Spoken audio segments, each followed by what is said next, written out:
Good evening, everybody. Welcome to another live stream. Oh, what a week. What a week it's been. Could be worse. How? Don't quite know how. Well, the world could have ended, but... At least we'd have peace and quiet, mate. Eesh, my God. So, hope everybody's had a good week of gaming since we last saw you on Thursday. I had a fantastic night at club, but we'll get that in a bit.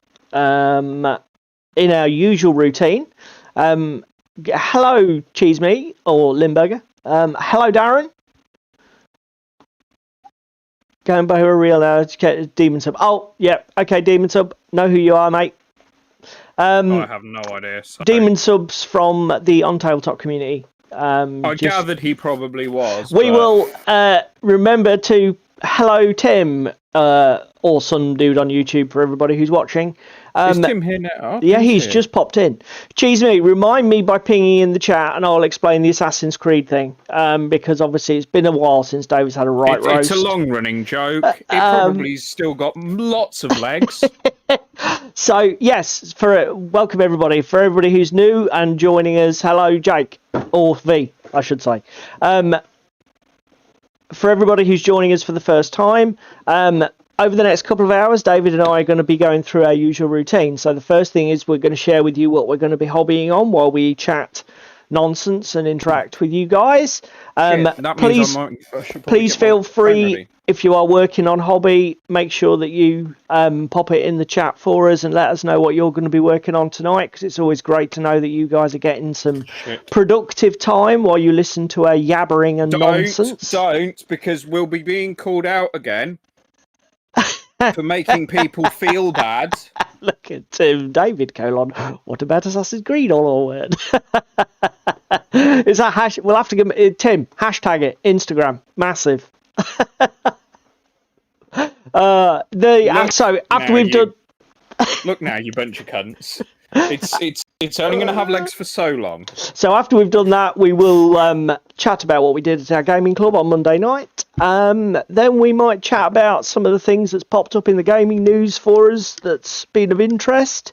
And about 9 o'clock-ish, we will get into our meaty topic, which is tonight a bit of a discussion around the whole concept of, I suppose it's not so much the concept of painting levels, pro versus speed paint versus whatever, but really I want us to focus in on how it's portrayed in both social and media like YouTube, and the pros and cons of that, and the Instagram curse. Yeah, the sort of good and negative effects that it can have on us as hobbyists, because I think it's worth diving into.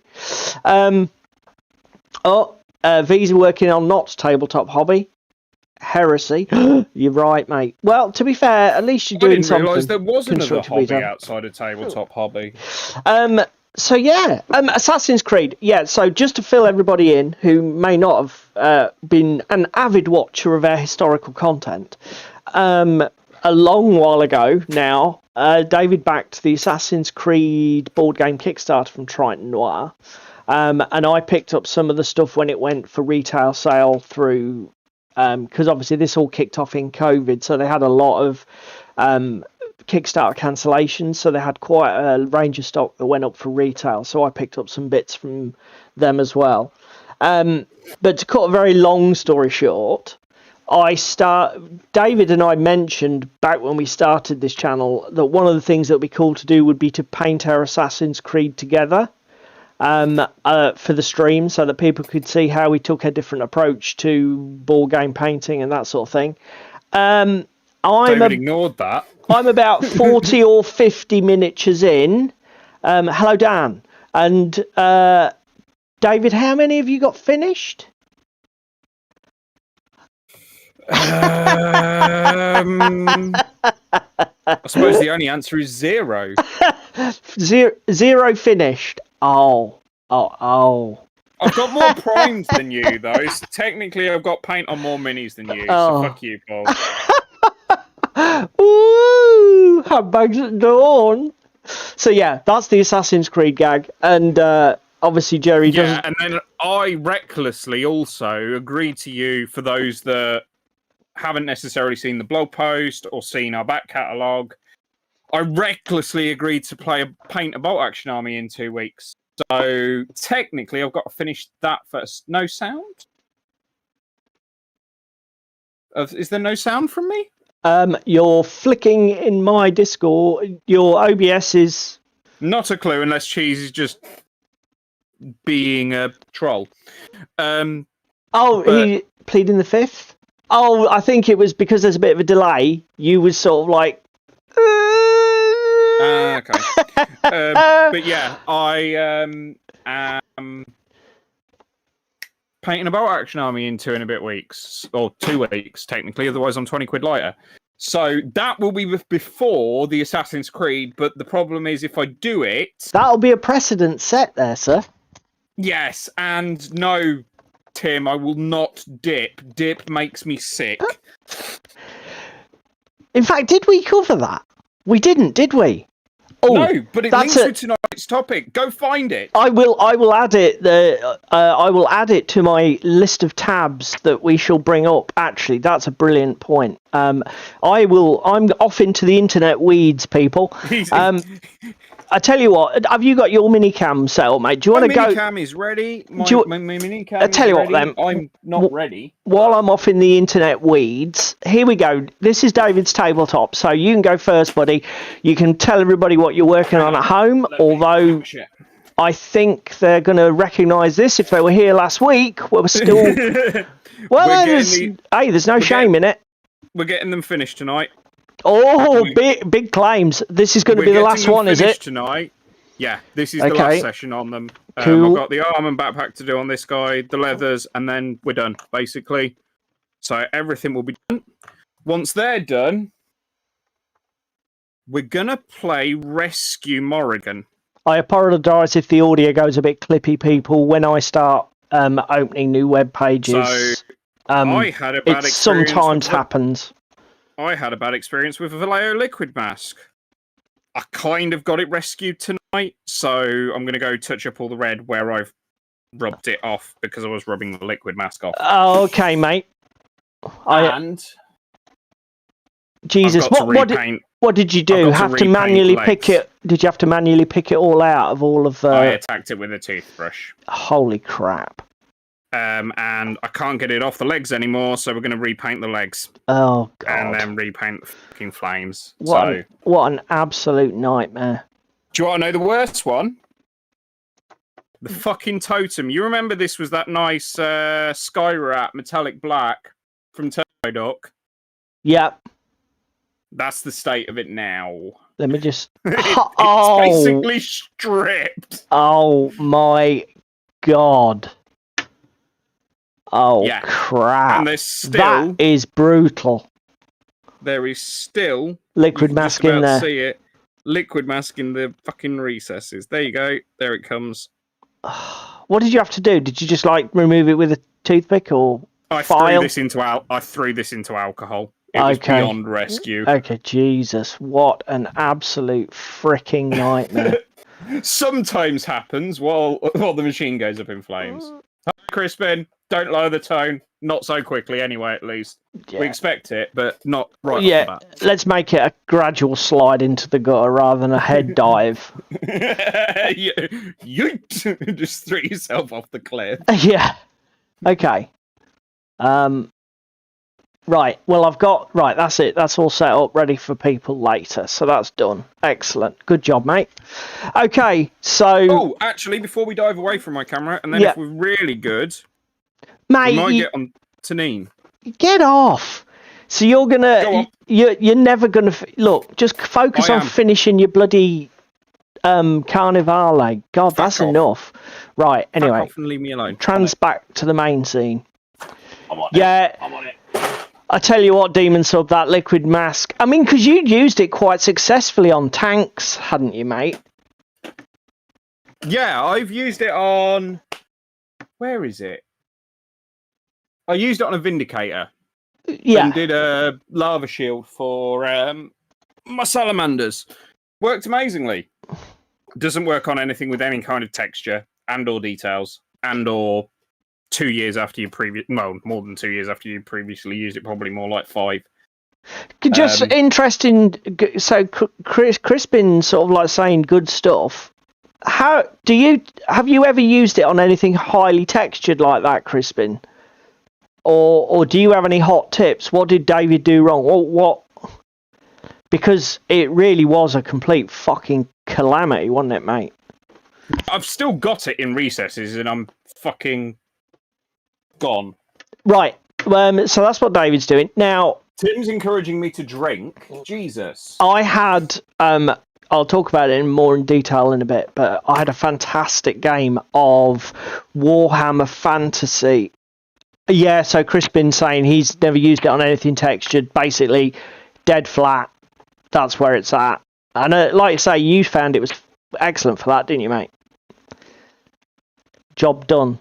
Are you all right? David, give me his... Oh, that's all right. I just thought I saw your mouth move, but I didn't hear any sound.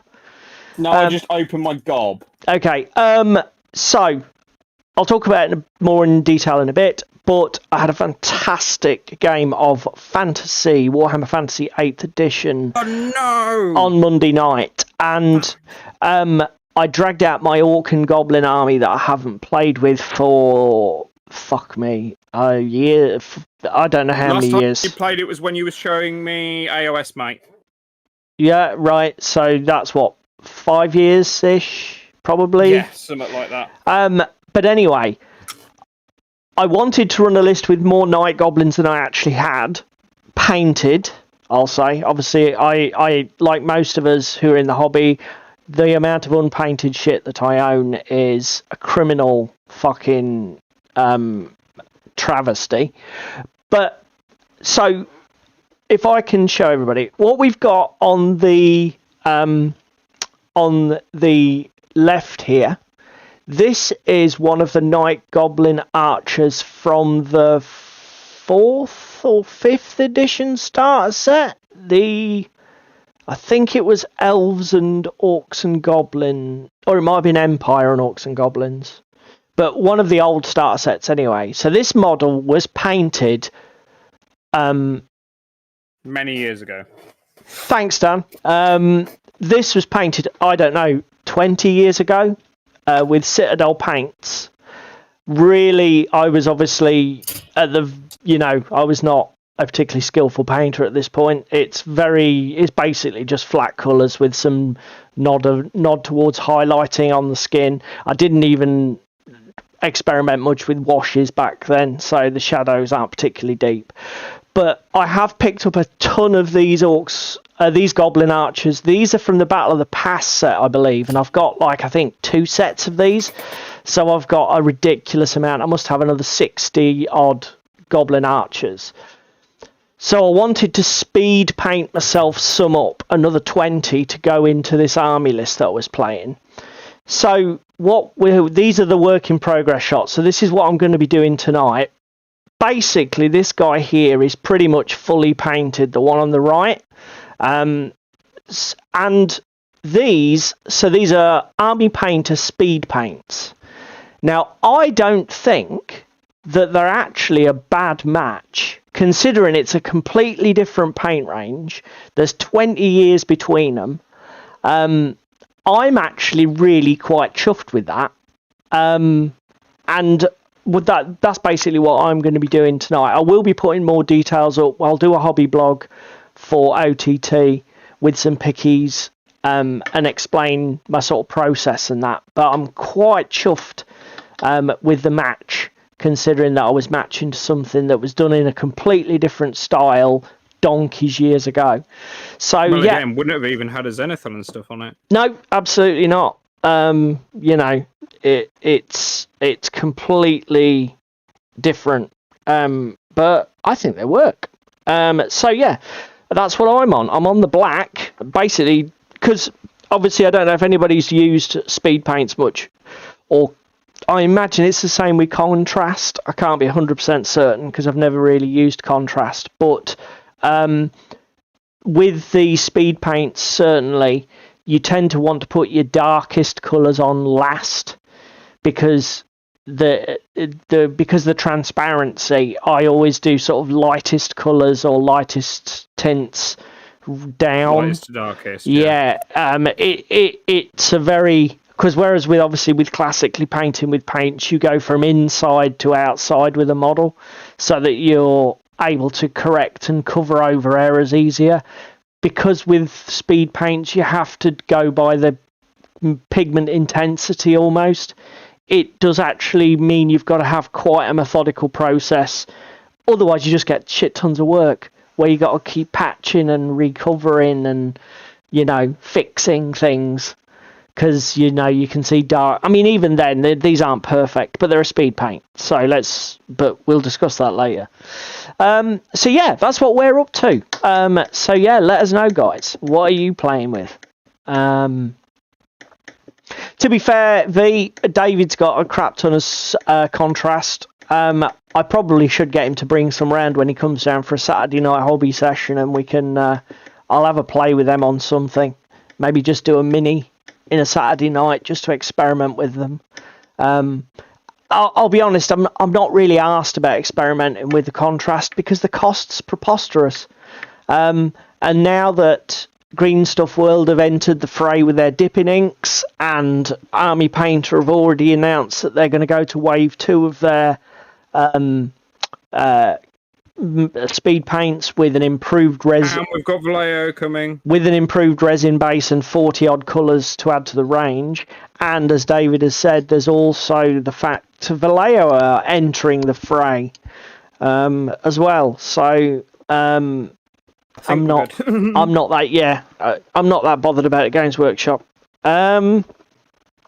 So mate, that's what we're going to be working on now. Do you want to tell everybody about what you did at Club on Monday? No, you've been a cock tease already. I think people want to hear about Fantasy 8th.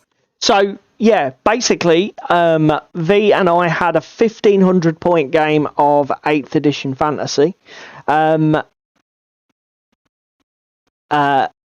Grotmus. What's this? Steam Sub. I'm painting some Midland miniatures. Kev Adams Goblins. Nice, mate. Are you doing a project on that, Demon Sub, on OTT? Because if you are, I might check that out.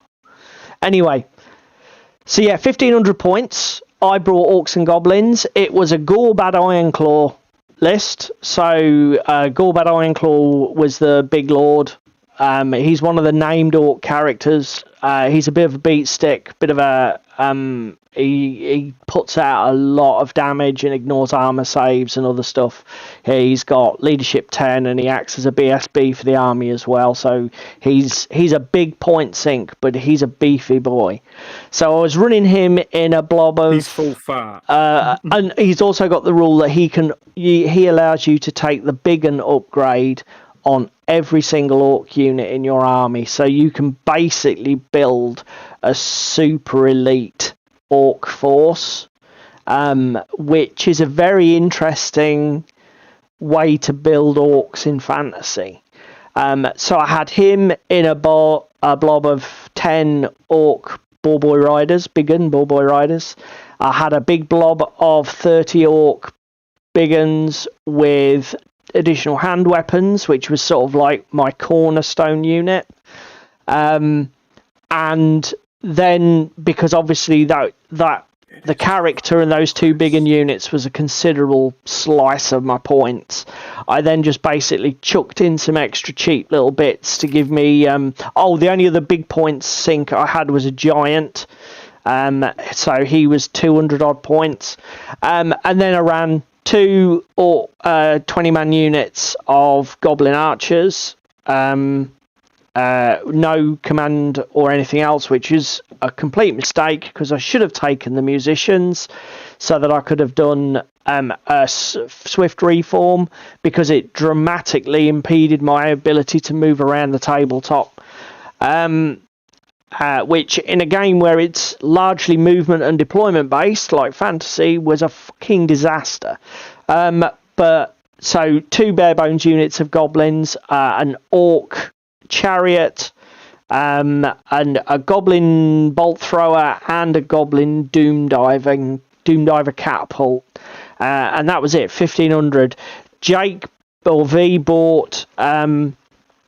He had basically he'd done very similar to me, to be honest, in terms of his build. So I'd got my unit of ball boy big uns and my massive unit of my 30-man unit of horde of orcs. He did pretty much a mirror. He had a 30-man, I believe it was, squad of Saurus warriors for his lizard men, with 2 characters in there, Gorok, and I believe it was some sort of Saurus hero, Scar veteran probably. And then he had a brick of 20, I believe, Temple Guard with a top of the range Slan Mage Priest sticking in there. Needless to say, the magic phase, he completely frigging owned it. I didn't even bother to fight him on the magic front. I didn't even bring any wizards of any kind.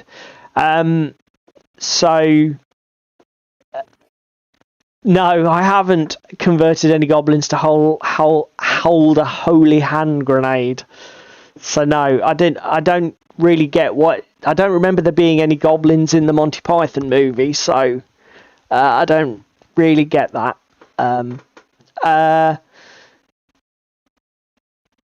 So yeah, and basically he'd invested his points in 2 massive units, a bit like me. And then he just basically brought some skink skirmishers. Lots of blowpipes. Yeah, some javelins and some blowpipes. And I think that was pretty much it. I'm experimenting with, Jerry would be proud, I'm experimenting with the that piece of software that he called out, I believe it was on your stream, Tim, weeks ago, called Battle Chronicler. Now, for anybody who doesn't know, Battle Chronicler is a piece of software that allows you to build sort of visual representations of battles that are very similar to the way that they were portrayed in White Dwarf back in the eons of time. So you have like the units are little formed into little rectangles or blocks with labels on, and you show that it's like a top-down view, so you can shift and push them around the map and do a turn by turn. And so I thought this would be a perfect game to experiment with that, because I took a fair few pickies. We didn't really have a lot of units, so it'd be really easy for me to sort of just tell the story of how the game went.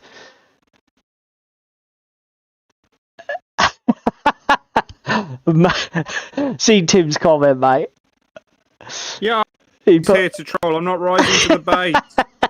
I'm a man with a purpose this evening. I shall not be bitten. So that's what we had. Now it all started to go wrong with deployment, because for anybody who's played Fantasy 8th Edition, we rolled randomly for the scenario and we got, I believe it's called Dawn Attack or Dawn Raid. And it's a pain in the arse scenario where you roll randomly for each of your units, and then you choose left, right. Well, basically, you roll whether they come on the left flank, right flank, or in the centre. And of course, because there was a 1 chance in 6, more than half of my army came in on the right flank. So I had to deploy basically my entire army, except except for 3 things, in a little 12-inch square in the right-hand corner of my deployment zone. I don't know why you're complaining about that. That sounds perfectly legitimate. And, your cam might be frozen, mate. Yes, your camera is frozen. Thank you very much, Tim. Is it? Yep, it's not working. It is. Let me go over to Discord. Okay, it's fine in Discord. It is. Okay, just move for me, mate. Okay, it's worked. That was an OBS glitch. Don't know what happened there, but it is working now back in OBS. Just let me know, guys. My OBS overlay is showing it as moving. So if that happens again, I'll have to... I don't know what I'll do. I definitely think it's frozen. No, it's working fine for me now, mate. Yeah, but is it fine on the stream? There we go. We're back up to date. Yeah. Okay, that's cool. So yeah, my army, complete car crash. I basically had to stack all of my units and sixpence. And I made a couple of really stupid errors. The first thing that I did wrong was I did not put my goblin archers in the right positions because I was paranoid about them holding up everything else. So I sort of sandwiched them between the boars and the boar boys, I think it was.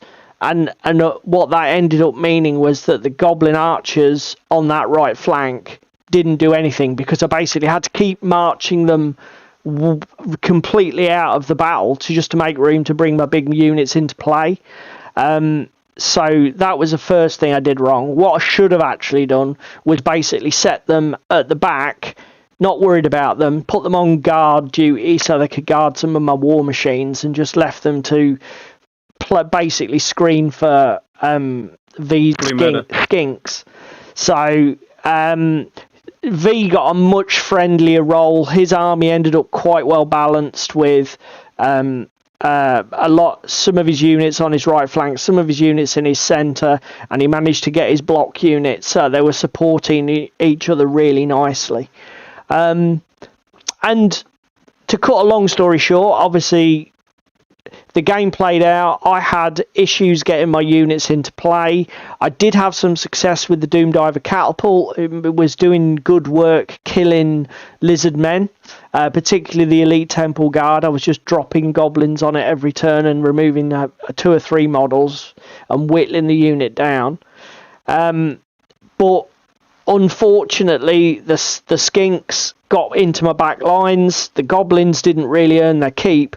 And I tell you something, V played an absolute genius tactic.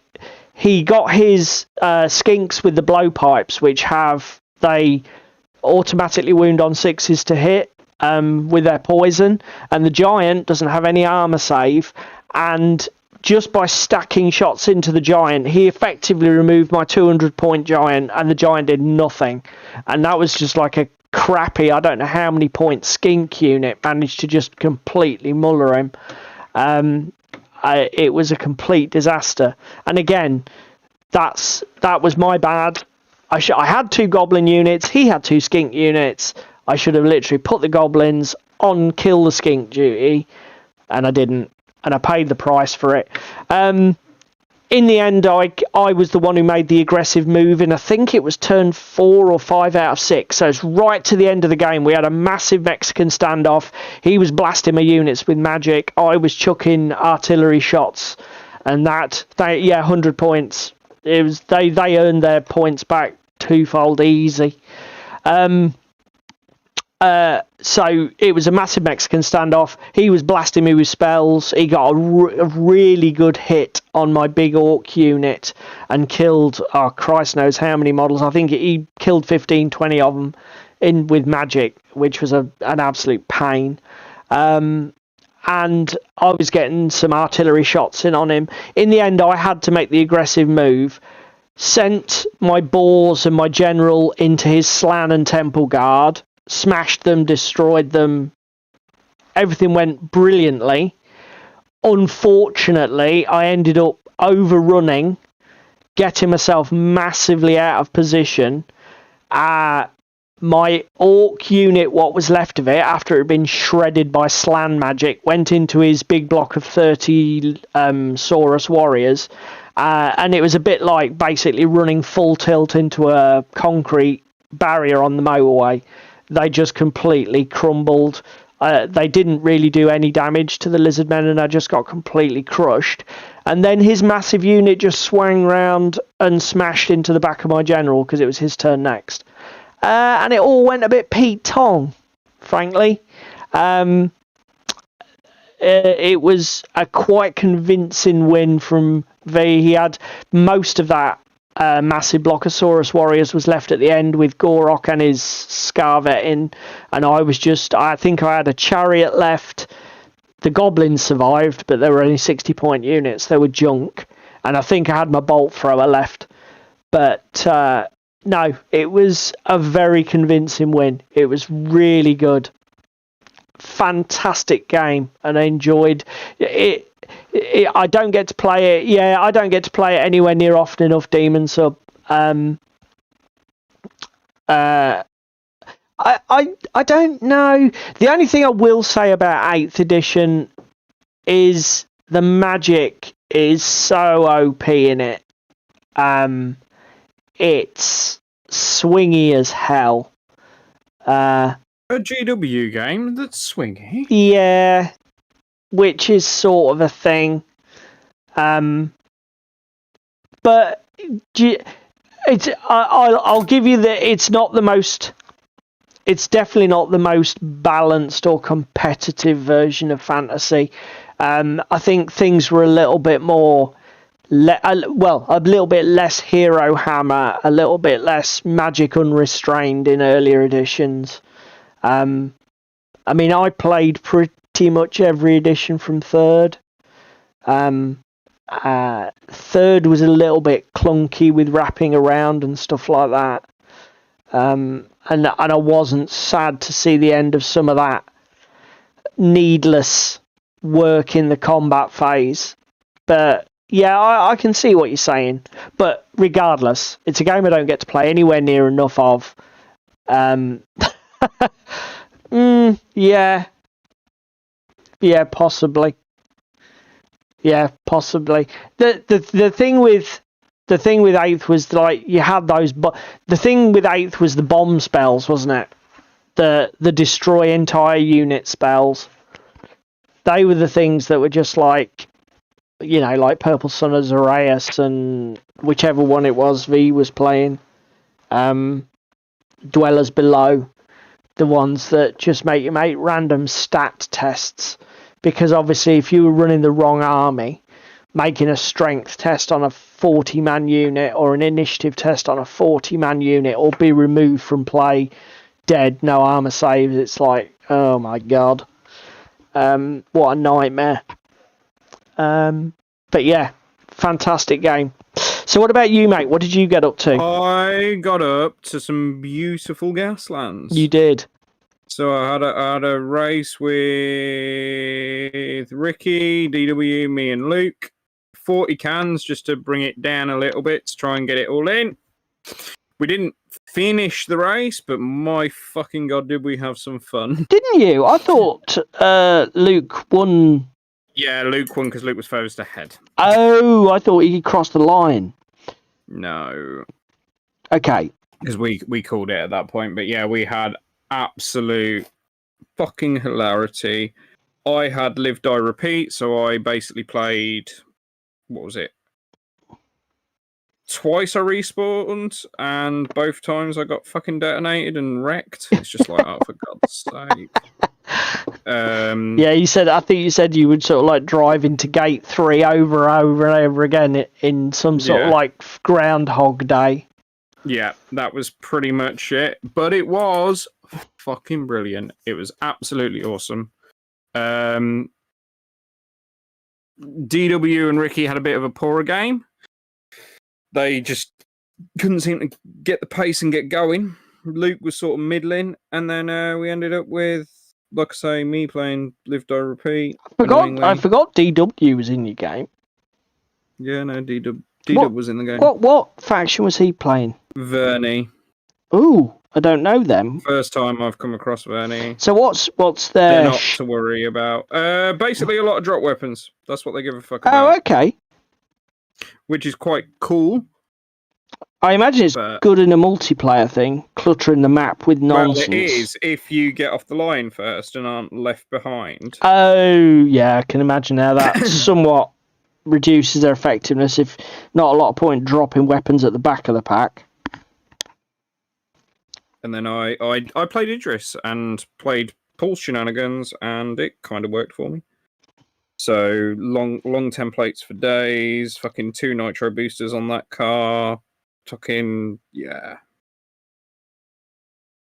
It was a lot of fun. I think obviously you got a little bit aggressioned out though, didn't you? I think when I played it, I was quite lucky in that I managed to avoid pretty much. Yeah, I don't think I took any damage from rams or weapons, to be fair. I think maybe I took a shot early on in the game. No, I had Ricky come and love kiss me with an exploding ram. That was just don't. Yeah, that's because you didn't go double long in the first turn. You see, he caught you. That was your fault. Yeah, but I couldn't go double long in the first turn because otherwise I'd have wrapped myself around a fucking tree or the gatepost. Okay, that's fair. Sail away, but yeah, it was a good game. I think I've botched this leather. We'll see. When you say botched, I'm currently hiding leather with red leather, leather brown with red leather. Okay. And it's a bit orangey. There is a mid highlight between the two of a mix of the two, but we'll see how this beds down in a minute. If not, I'm gonna get the wash out and blend the fucker back in. Yeah, leather brown's not orangey at all. No, I know, but it worked well on my minis the other day, so I don't know what's going on. Oh, okay. Well, if you've tried it before, it'll come out in the wash. But I do think I washed them after, so we'll see. Shall we? Because it's 22. Shall we cover some of what we've seen this week? Yeah, let's do that. Let me just finish. One of the things with this speed paint is when you're painting an area, you want to finish it. The destiny. So that you don't get tide marks. Fucking hailstorm. So you don't get tide marks where bits have dried and then... Coffee stout and...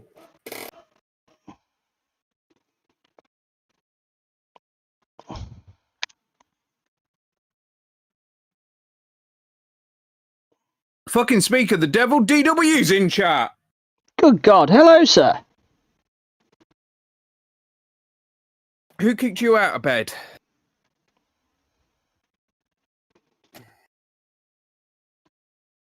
Right, so the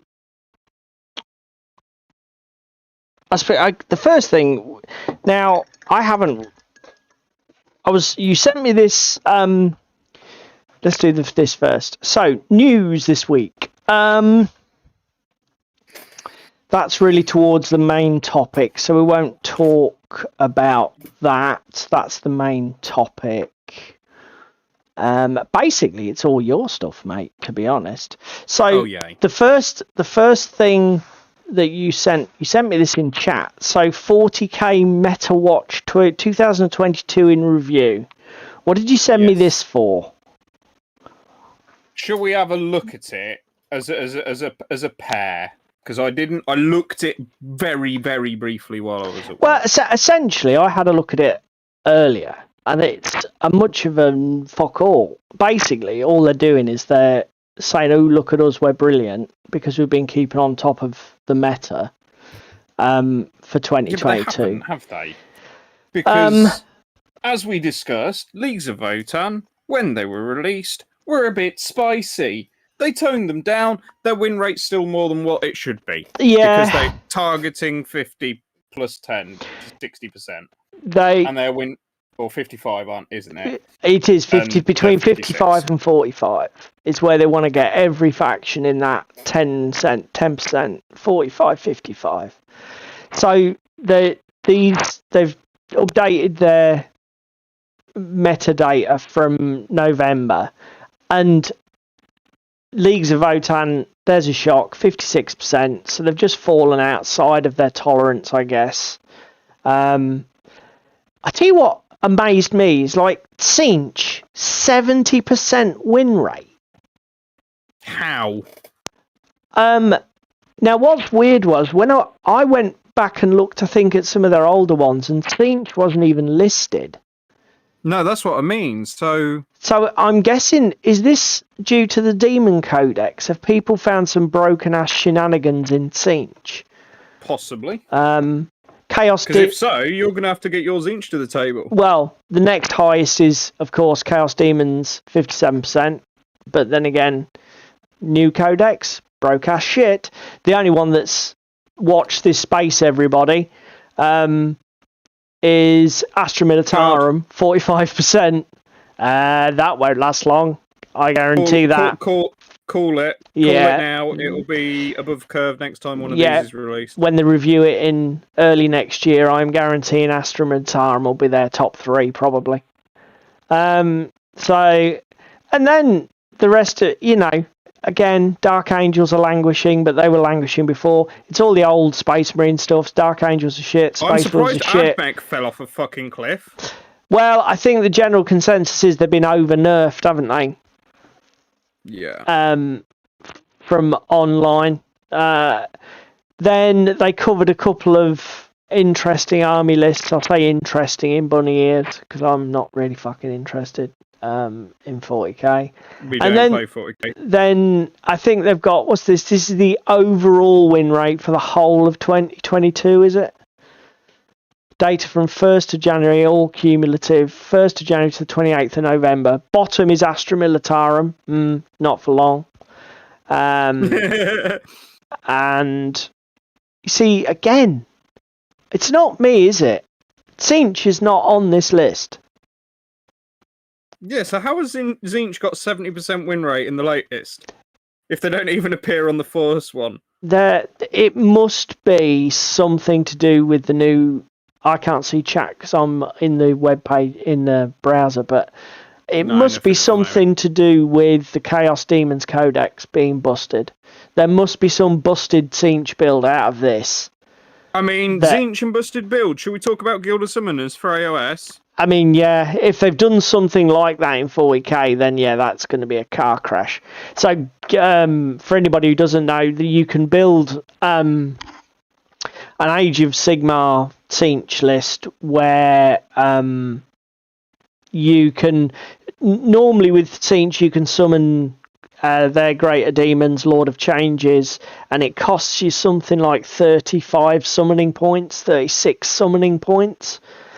If you build the Guild of Summoners, the first Greater Demon you summon only costs 9 summoning points, which is less than a unit of 10 pink horrors. So it basically means you can start spamming Lords of Change, which you haven't even paid the points for, and it gets a bit stupid. If they may have done something like that in 40k, I'm not up on the demons in 40k, so I don't know. So yeah, that was that. Then this caught your eye, didn't it, mate? What's this? The Punga. Oh yeah, new 32mm miniatures coming from TT Combat. I'm calling it now. Well, I'm expecting some point in the next 12 months to be playing a DZC skirmish game at 32mm. I was going to say we called it when we both bought or you bought us both the Scourge infantry model. Mini. Yeah, for UKGE, wasn't it? Yeah. Yeah. But I'm definitely calling it now. There's a second. Yeah, that does seem odd for there to be 2 miniatures in the 32mm range. There's gonna be, I imagine, like you say, a skirmish level. You never know, it might be a mass combat game. But I would have thought skirmish game is more like TT Combat's jam, innit? Well, again, I'm not knocking TT Combat, but they need to get their resin quality better if they're doing mass. Yeah, that is true. Having not really enjoyed building my Strigoi. Don't get me wrong, minis are gorgeous. They're always gorgeous, but some of the bubbles, some of the mold slips, some of the fucking everything is just not on. Yeah, and it's like you say, when you're building half a dozen to 10 models, it's like, yeah, whatever. But 200 models? No, I'm sorry. Well, the other thing is that's going to be massively expensive in fucking resin. That's true. Because they don't... Do they do any hard plastics? Are the DZC starter box all hard plastic? Or are they resin? Yes, but that's the molds they inherited from Hawk. So they haven't got anything their own in hard plastics? No. The only thing that springs to mind is possibly the Rumble Slam starter. I don't know if that... I'll be brutally honest. I don't know if that's PVC or resin or what. I don't know if anybody in the chat knows what that Rumble Slam starter's made of. I think all of the Rumble Slam additional range, that's all resin, isn't it? Yeah, it is. All of their sort of blister pack and extra team models. They're all resins. Like Carnevale is all resin. Don't get me wrong, I don't mind resin, but TT comp. I know we've had the conversation before. It's probably my least favourite medium for building miniatures. But yeah, I'll be honest. I like their games. I like their rule sets. I could be quite excited for a DZC Kill Team-esque game. I will be all over that like a rash. Because they deserve all the money in the world.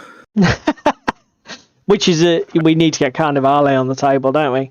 Yeah, I mean, again, I'm fucking already looking at expanding my Carnevale collection, and I've not even played a game of it yet. Yeah. To be fair, though, the miniatures are pretty gorgeous.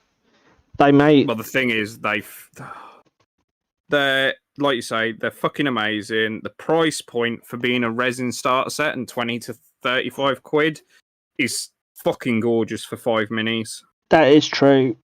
As I say, not the easiest or not best for your builds. noobs, Yeah. Particularly my. If you've got a bit of legs and you know how to paint, fucking, you can have some fun with Carnevale. Yeah, as long as you don't mind a bit of gap filling and. Yeah. You know, repair work to get them. I mean, it's part of the hobby now anyway, and everyone fucking boutique kitsch minis and yeah. I mean, unless you live in that GW bubble, I guess you're going to encounter it at some point. Although, I mean, Warlord they're sort of doing less and less resin. A lot of their stuff's going hard plastic, isn't it? Their vehicles now and tanks. Yeah. Whereas they always used to be resin. Mantic are stepping away from the resin game as well, aren't they? A bit? Yeah, I guess those guys are getting to the stage now where it's like the setup costs for molds and that are coming down as the technology. Well, I suppose the other thing as the technology improves and their customer base is going up, and you're probably meeting somewhere in the middle where they've got. Well, again, I don't want to point fingers at TT, but I've got several DZC minis that I can actually see fucking build lines on from the fact that the master was 3D printed, which is just what? Yeah, not good. So yeah, I think that's it, mate, because all of the other stuff we've got to talk about is all really... Oh, no, I lie. Here we go. So this was one that you mentioned to me just before we came on. So you're a bit of a 3D printing buff, and I think you follow Punga Miniatures, don't you, buddy? Yeah, so I'm in the Punga Discord because I've been a couple before. They had fucking massive backlash last month because they released a chibi-style corn team that was Lambs of God or whatever they wanted to call it. It was not well received by the community, and every fucker ran a mile if you weren't into it. However, I earlier this year backed the Slan team because I thought, oh, it's something a bit different. It'll be nice to have a Slan team. They've just released all the support staff, including one of the new star players that's just been released by GW in the new supplement, which I do believe is the rat one from what I was seeing in Discord earlier today. But I love these. I love the referee. He's just gorgeous. The tortoise with the beer keg on his back, again, absolutely amazing. They are pretty cool. The coaching staff, they're just Punga. They do some very, very good stuff, but they are also bastards, in my opinion, from what I've seen in the Discord. Because they'll ask the Discord regularly, like, oh, what minis and factions do you want yet? Next. So people have been asking for Dark Elves. People have been asking for High Elves. Guess what's just been released on Kickstarter? Going to resin only and no 3D print files. Dark Elves and High Elf Blood Bowl teams. Yeah, okay. I'm sorry, what? They're getting a rep and they're gradually losing subs for it. So what, they're going away from STLs and just going manufactured minis? No, Punga have always sort of done resins and bits and pieces. Have they? Yeah, they're getting worse at it. Well, there's some... Maybe they think I'm just saying, maybe they've reached a saturation point with the 3D print. Yeah. Maybe they're finding that the 3D print stuff has like plateaued, and maybe the you know, like you say, because there must be a significant part of the hobby community that are just like not engaged with that. I'm not. Is that you would like a thingy referee, Dan? Is that you would like a lizard referee? Is Dan getting his order in? Well, it goes, they look awesome. And then in other Blood Bowl news, I bought the Amazon Blood Bowl team in Black Friday. So that is coming to the tabletop soon as well. Is two that Blood Bowl teams next year? Is that because you've already got two excessive? teams? You've already got Skaven and you've already got Halflings. You're just going mad, man. You're a madman. I don't play Blood Bowl massively. The Amazons really speak to me because they're how I started playing on the what's it called? Computer, Xbox, on the whatever. Xbox game. The Slan I just got because they were different, and for the price, it's like, yeah, fuck it, whatever. Yeah. Same with Halflings. I had a Skaven team. I love my Skaven team. I can play my Skaven team really well. I basically wanted a meme team, so I got Halflings. Just hilarious small boys that can be a laugh to play, particularly against like newer players. So Looks like Dan's getting them for Christmas. I was looking back at some of the comments. Demon Sub or Darren, who loves a bit of Gaslands, is he saying he would play the tank commander scenario? Which one's that, mate? Do you know what he means? I think it's one of the narrative ones, but okay, I'm not you're not entirely sure. You'll have to let us know, Darren. Is that one where you literally build a crew of, or everybody plays a tank and it's sort of like war on the bloody tabletop? Let's see how well this Army Painter paint covers, because knowing Army Painter, it won't. So, yes, mate. See, again... How many Blood Bowl teams do you own? I was just going to say, I've already got 3 fully painted and I've bought a 4th, haven't I? I've now got my Undead, so I can't really shout.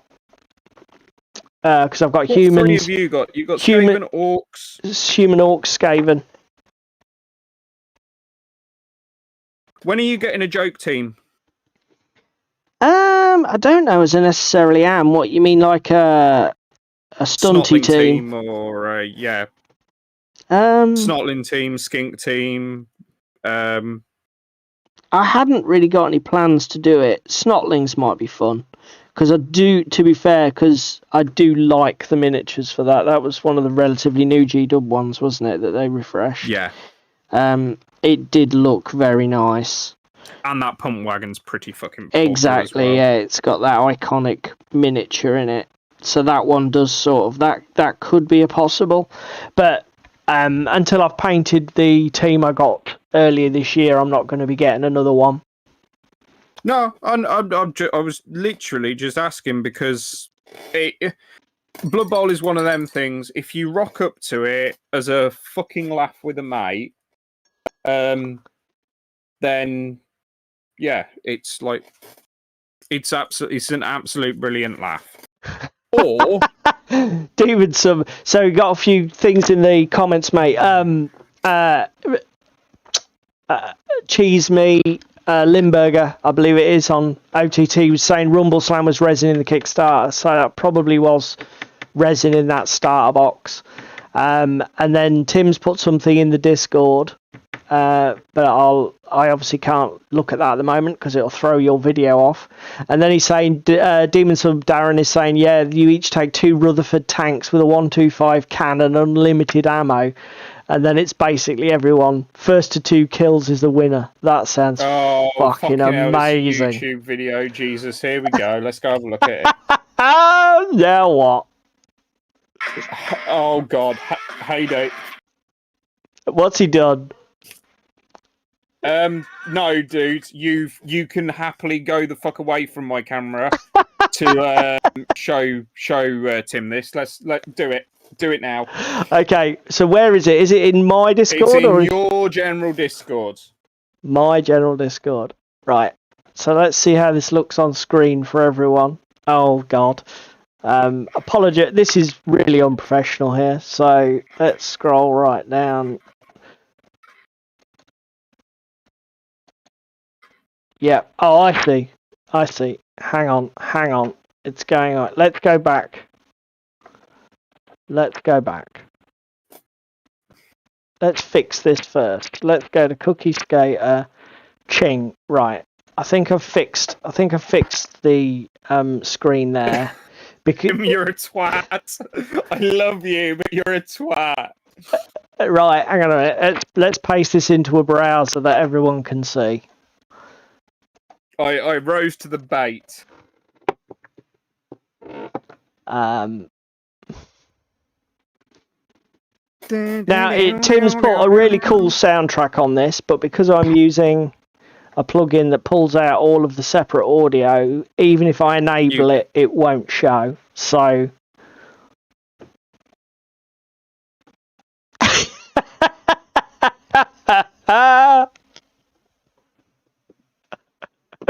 Yeah, well done, Tim. You got...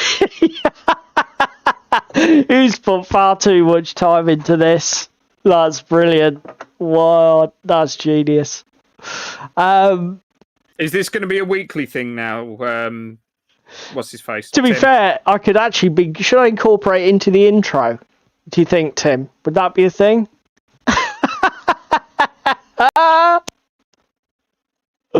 That's genius.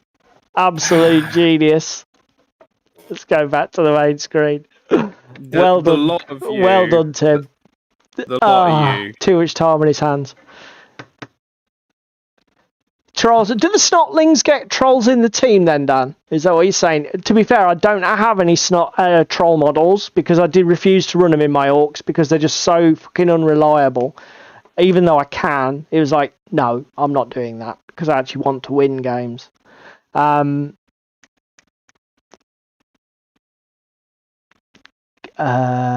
Fleet Commander needs to come back to live.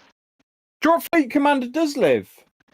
What do you mean, Limburger? I mean, Drop Fleet... They've just released 1.5. Yeah, well, they've not long released 1.5.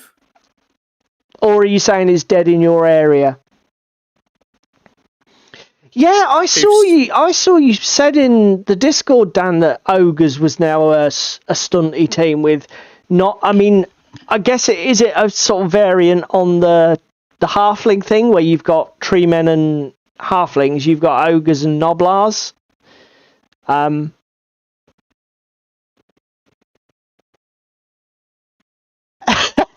Tim's got a new hobby. What? Trolling us professionally, semi-pro on YouTube. Well done, mate. Fucking hell. Oh, fucking hell. If only you'd have... Actually, you've done that pretty much bang on time there for leading into today's conversation about pro painters and it being a massive con. Yeah, and professional trolls. We're not paying you for this service, Tim. I would like to clarify.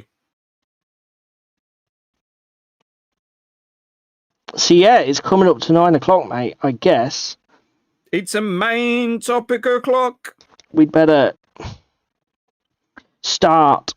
Well, we'll start a few minutes early.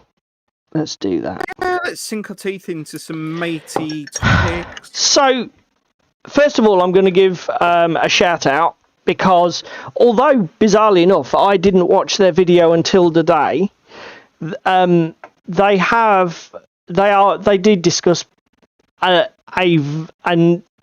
sort of version of what we're going to discuss, or they discussed around the topic that we're going to discuss. I need to move my laptop. Hopefully we're not doing we're doing a bit of a different spin on it, but Trapped Under Plastic is the podcast that's run by Ninjon and Miniac. I think they produce them weekly, but it could be fortnightly. Somebody can correct me in the comments.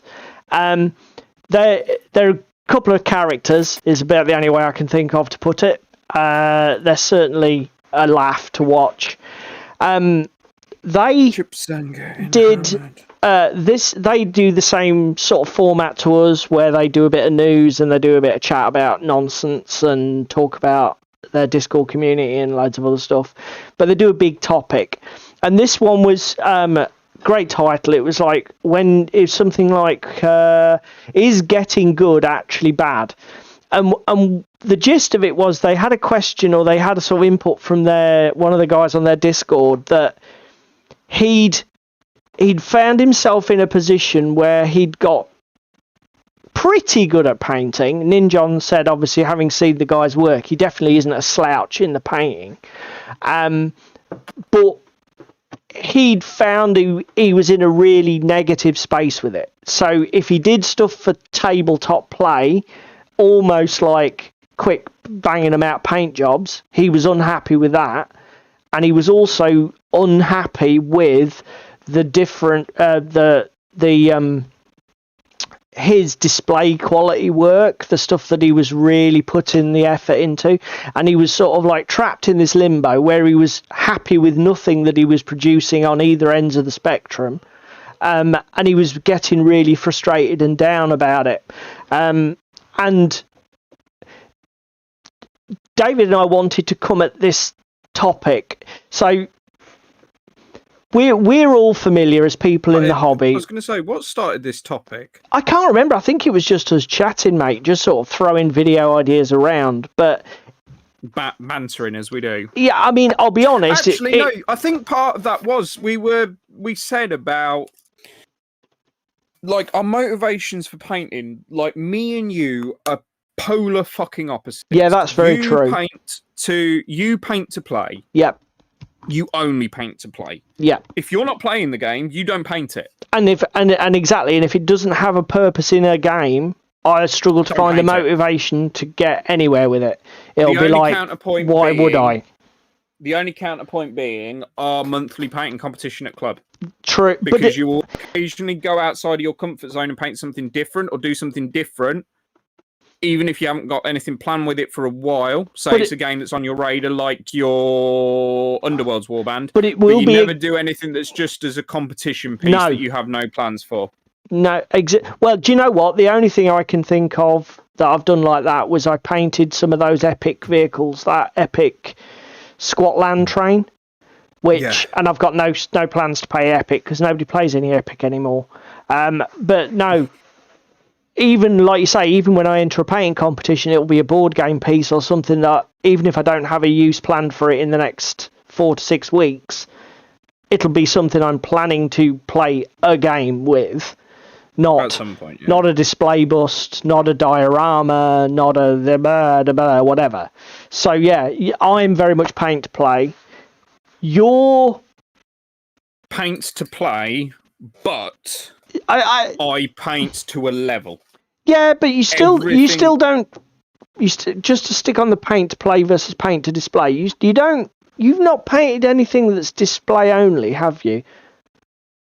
Recently, or I can't think of any projects that I've seen you do that are like literally non-gaming pieces. I mean, no. I know. Back in the day, you used to do airfix and military display models, didn't you? Yeah. Yeah. There's not been anything. Probably in the past 7-8 years since I started, that's not been for a game. Yeah.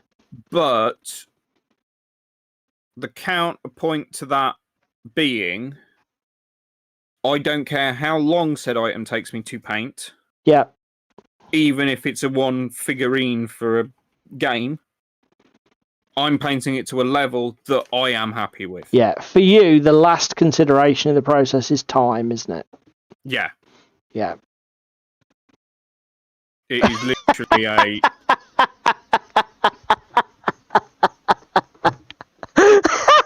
Can someone mute that cunt? Oh my God! Tim, that's well done, mate. Never would have well done, mate. So... Yeah, I mean, that is a huge difference between me and you. For me, time is one of my first considerations, and as long as the overall look is acceptable. But we're getting ahead of ourselves a bit. We've all we've all seen we've all, as people in the hobby, we're all familiar with the way that the painting of models is portrayed in the hobby by social media and YouTube videos. Okay, so I am sure manufacturers are guilty of it as well, though, aren't they? Well, it's not just everyone. Everybody. So, like David says, manufacturers, Games Workshop. Okay. Funnily enough, they are getting better, I think, but they're sort of like stuff on their box arts and in White Dwarf and whatever is painted to a staggeringly high standard. Okay, David probably more than me is a member follows a ton of people on Instagram who are pro painters, competition level painters. You've got people like Sam Lenz, Vince Venturella, Sylvia paints, Marco Frisoni. Yeah, we could go on forever. Okay, these are people who've got YouTube channels, Instagram pages, Facebook groups, and it's just the stuff they produce is of an astronomically high quality. Angel, but we haven't mentioned the elephant in the room, Angel Heraldus. And this stuff is everywhere. It's so easy to consume.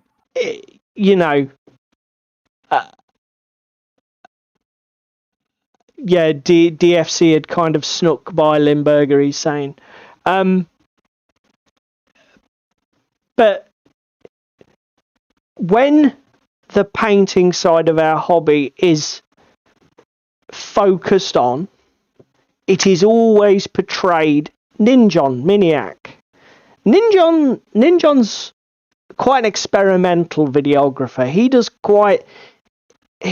paints to a very high standard, but he does do some videos where he'll focus on a technique or a style more than the actual perfection of the end result, if you know what I mean. So he does get a little bit outside of the box, but in general, their focus is spending an indulgent amount of time and resource on producing a piece of art that is a staggeringly high quality.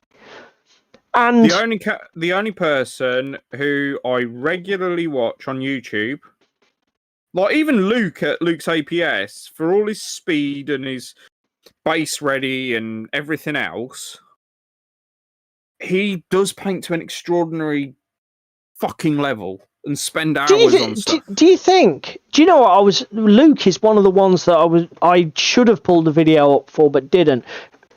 Basically, because I would counter that Dave at MS Paints is the guy that just paints for himself, getting shit done, getting it down. Yes, he's good, he's got the qualities there, but he doesn't extortionate amount of time because he's painting with a disability. Yeah, true. But the thing about Luke and Dave is that they don't often do painting vids because that's not their primary drive.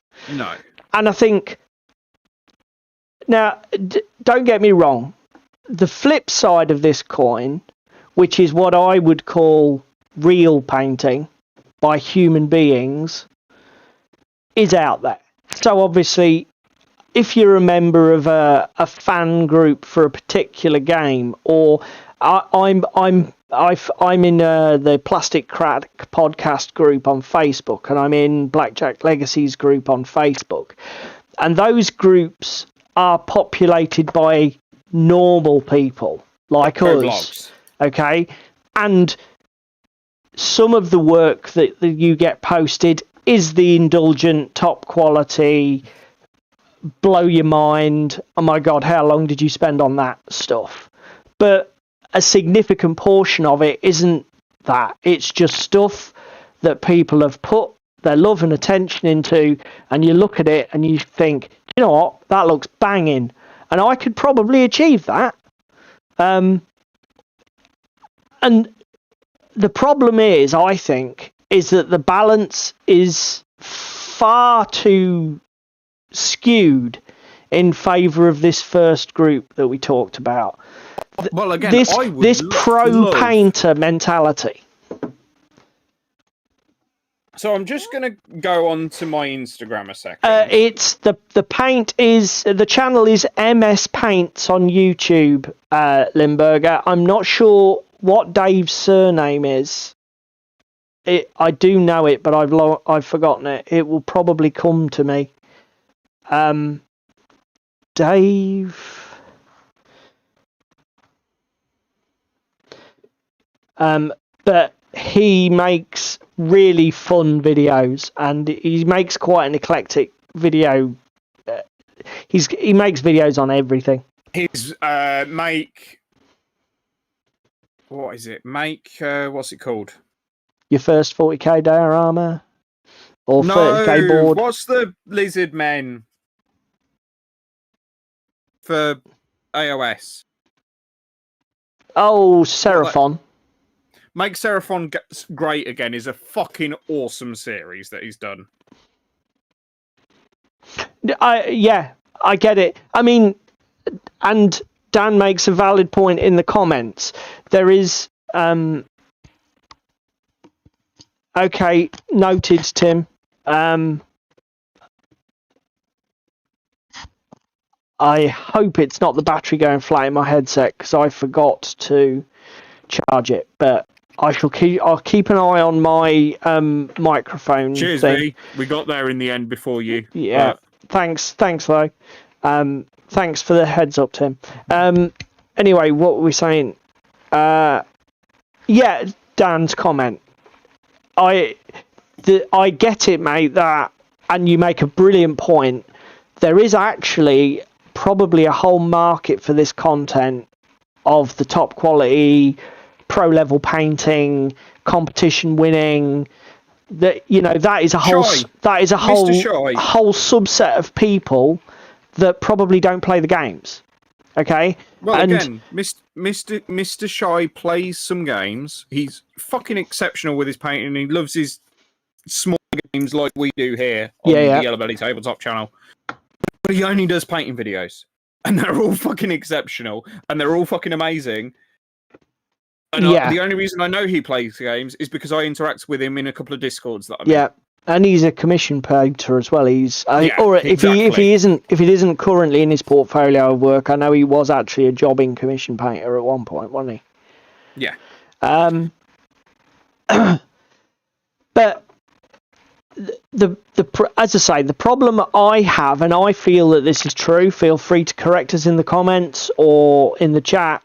I feel that for every one video or one Instagram post that you see about normal human beings painting, see you later, Demon Sub. See you, Demon. For every one video about that, you'll have 10 or 20 or 50 videos or Instagram posts or Facebook posts from the painting elite. And I think that this distortion in the media space isn't good. I mean, David called out Luke. I saw a video recently by Luke's APS. I haven't got him queued up, but a really good shout is Luke's APS. He did a video recently, not too long ago, where he painted some skinks, and it was warts and all. My eyesight's not great. That wasn't that when he was also testing out them cheap ass brushes that he bought. I think it was that video, and he did one recently where he painted like a large model that had basically been sent to him by a 3D printing company that had got his head molded onto it. And he did his 3D printed dragon as well. That video. Yeah. Limburger saying there, nobody dares show bad stuff on the internet. I don't know, do you think it's fear, Limburger, or maybe you're right, but then again, it's like chicken and egg though, Limburger, isn't it? So is it when people are logging onto Instagram and Facebook and they scroll and their eyes are on stalks and they're like, fucking hell, look at all this stuff. Does that put the fear in them? Oh, I'm not sharing any pictures of my stuff because it's crap. Do you know what I mean? So, or is Facebook only full of the good stuff because people start from a position where they don't want to share it because they're not very proud of it? Do you know what I mean?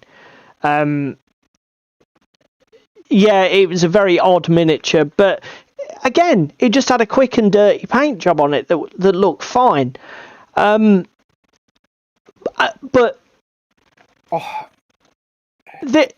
I don't know, you guys probably know him better than me because I'm not a Great Games Workshop fan. Although actually, given the audience, that you guys don't know him a lot better than me because none of us, I think, we're not a particularly GW centric little microcosm here.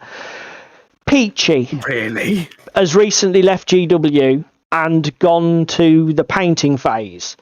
So because this channel has basically exploded, I think they've only been going a short while and they're flying great guns. A lot of their stuff kept cropping up in my internet feed, and I don't watch painting videos and I don't watch painting tutorials. Generally, unless I am searching for something specific, such as a historical paint job or whatever, I'll steer well clear of other people painting. I've been painting for a long time. I'm comfortable with what I know, and I just like to crack on because I find a lot of this. I mean, if you go back and look at one of our previous episodes, when I first started painting my Assassin's Creed, David steered me towards Angel Heraldas, who's painted a lot of the character models for the Assassin's Creed game. And he was like, he was doing his like fifth highlight on the white hood of bloody Ezio. And I was like, and oh, that's right, he was highlighting the white with his airbrush.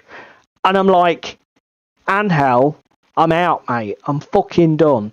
And that's the problem with me. It's like, it's too much. It's got to be quick and dirty for you. But anyway, I started watching the Painting Phases discussion shows because for those of you who don't know the channel, definitely great channel. Go and watch the head-to-head stuff where they have Peachy discussing like his previous career at Games Workshop with the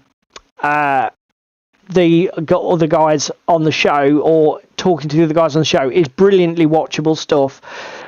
But Peachy has been doing painting videos for this channel, and exactly as Dan said there, they're not, his paint jobs are normal paint jobs. They're achievable by mere mortals. This one where he speed paints the Kroot, it's all done, but the brilliant thing is it's done just as if he was doing an elitist painting video. He's filming the process of just banging stuff out. As he's moving the models around, you can see there's little nicks where the colour's just gone slightly out of zone. Do you know what I mean? And things aren't quite as tidy. The old gold metallic slipped off the raised edge and into the silver. And in the final spins, they're all those mistakes are still visible if you want to go and look for them.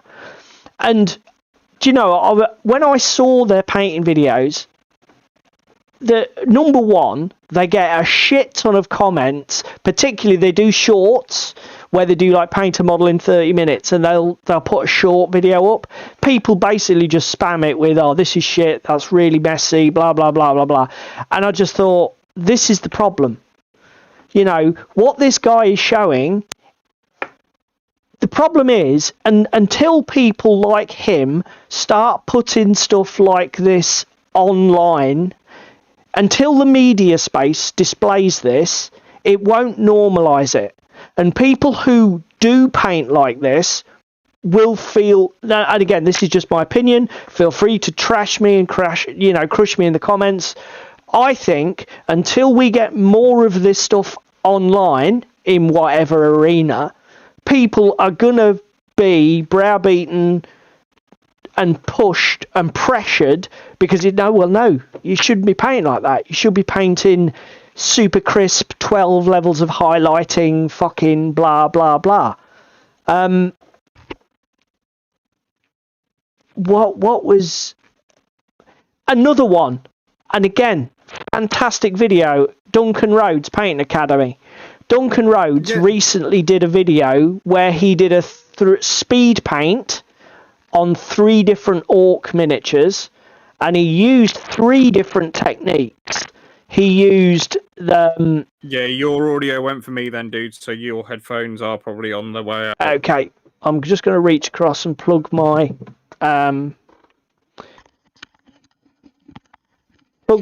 in so that I'm on charge, just in case it is the battery. Hopefully that's fixed. Yeah, that's 10 times clearer now. I'm going to have to lean forward, because obviously I'm now cabled where I was wireless.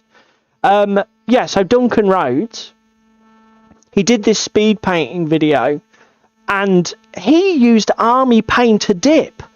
Duncan Rhodes did a model with Army Painter Dip. Well, I remember you saying you'd watched some of that Peachy stuff, and you said about the fact that, like, Peachy loves the fact that he's now no longer at GW, so he hasn't got to push a certain brand, and he loves Dirty Down Rust, for example. I mean, that's one of the things Peachy did say, is that now that he's been let out of his box, he loves the freedom to be able to recommend alternative paints.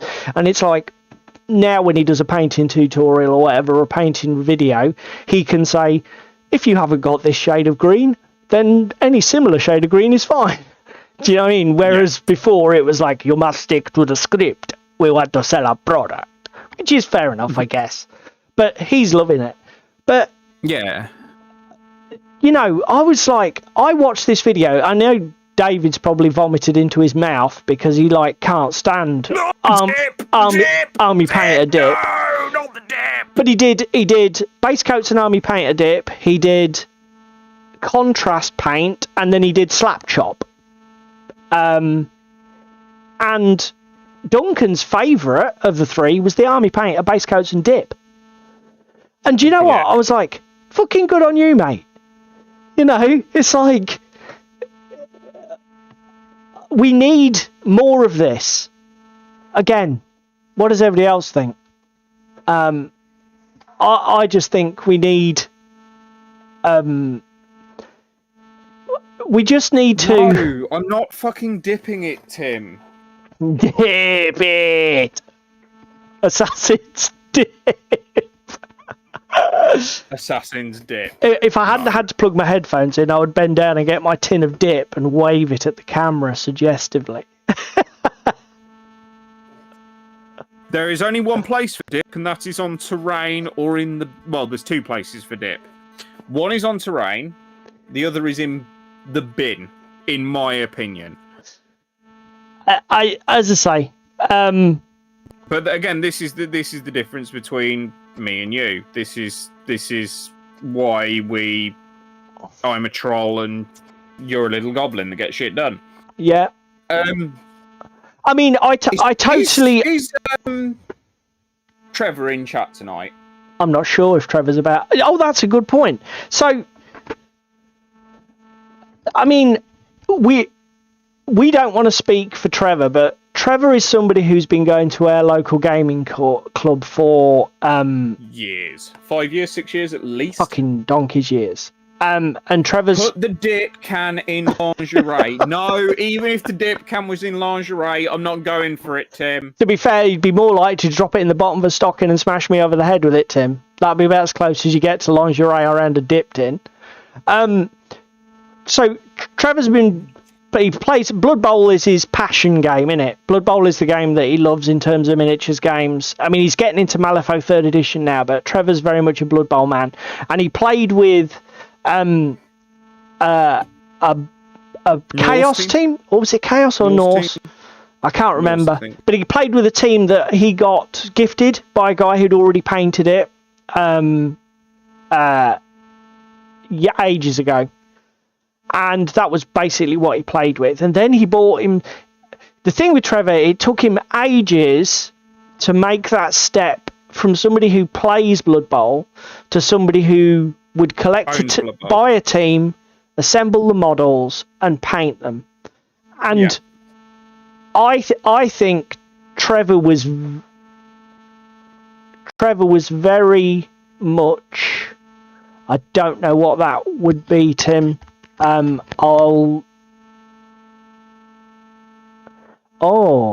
Actually, it might be me because I have got a residual background artifact on my Barracuda microphone display in OBS. Just unplug your headset a second and see if it disappears.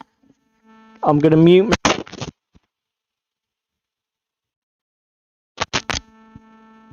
Is it? Okay. It is. It is definitely something that's being picked up by my microphone.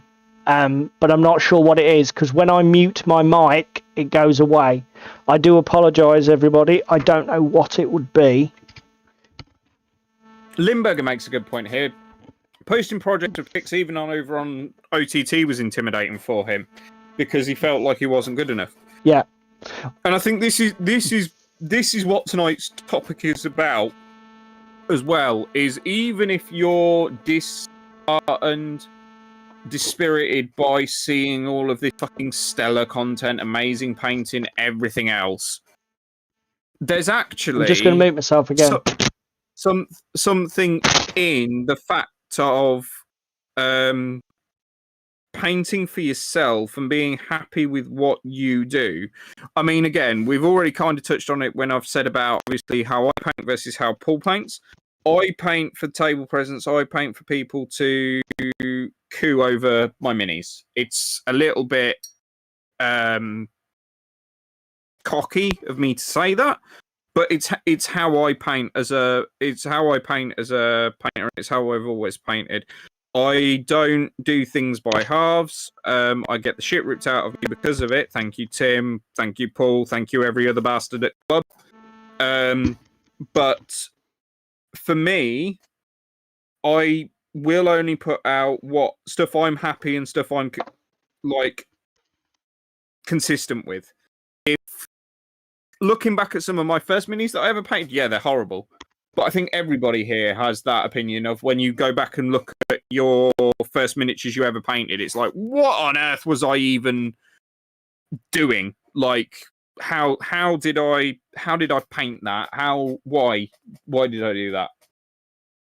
Yeah, you're dead right, Tim, because as soon as I unplugged the power, it went away. So yeah, it's exactly what it was, a feedback loop on the powered headphones. Like you say, I'll make sure they're charged for next week.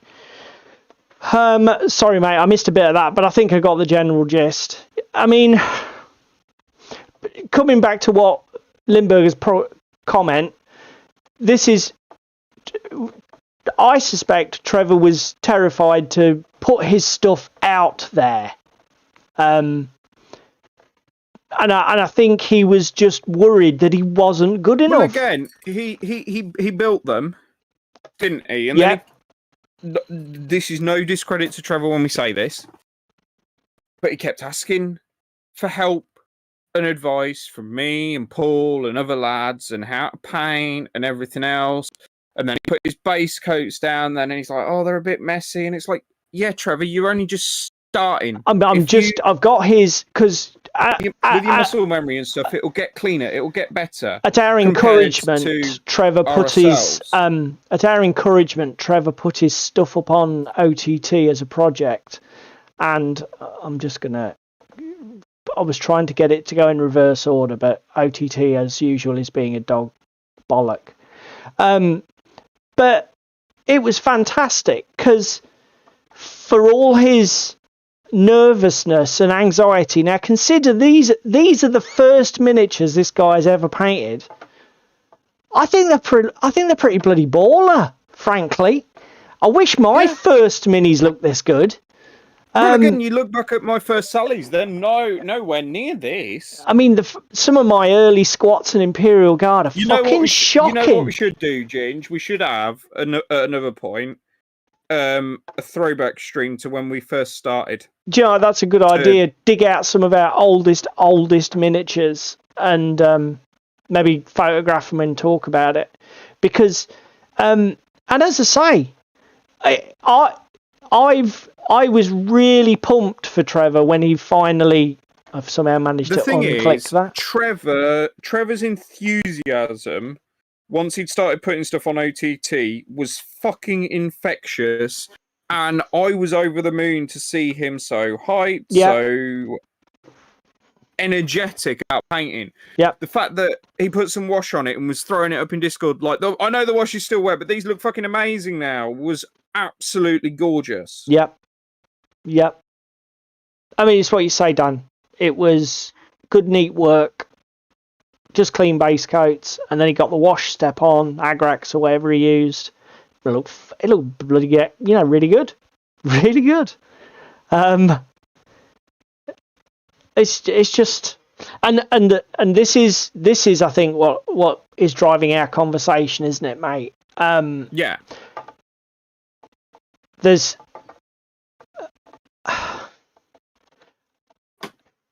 it's a tough one, because I'm sure there's loads of people who are going to say, "No, you're making too much of it." It's not a bad thing to see all this superb painting. Oh, we want to see all the eye candy. We want to see all of the pro painters sharing their wares on the internet, blah blah blah.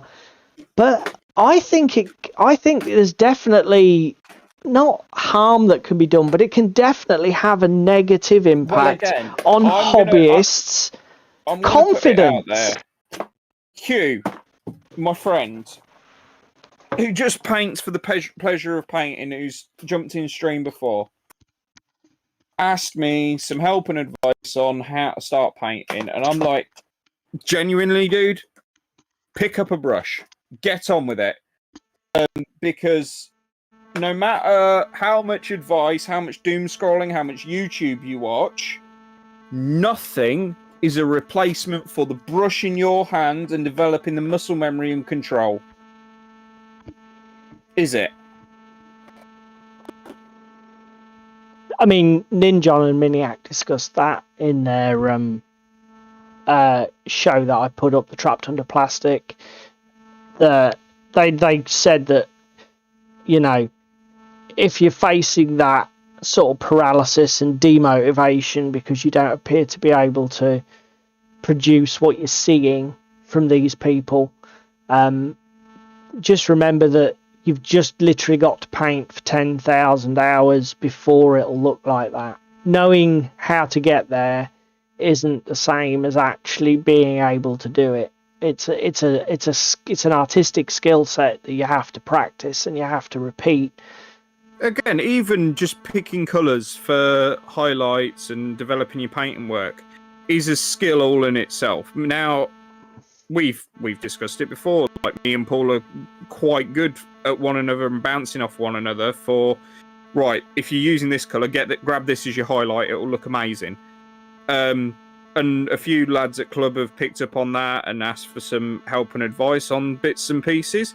But again, you can go completely the other way. I saw a video on YouTube, I can't remember who it was from, but it was, I think it might have been Artist Opus, actually, who was saying about, like, highlighting blue. Stop adding white to your highlights. Just stop it. Don't highlight with white. You go chalky.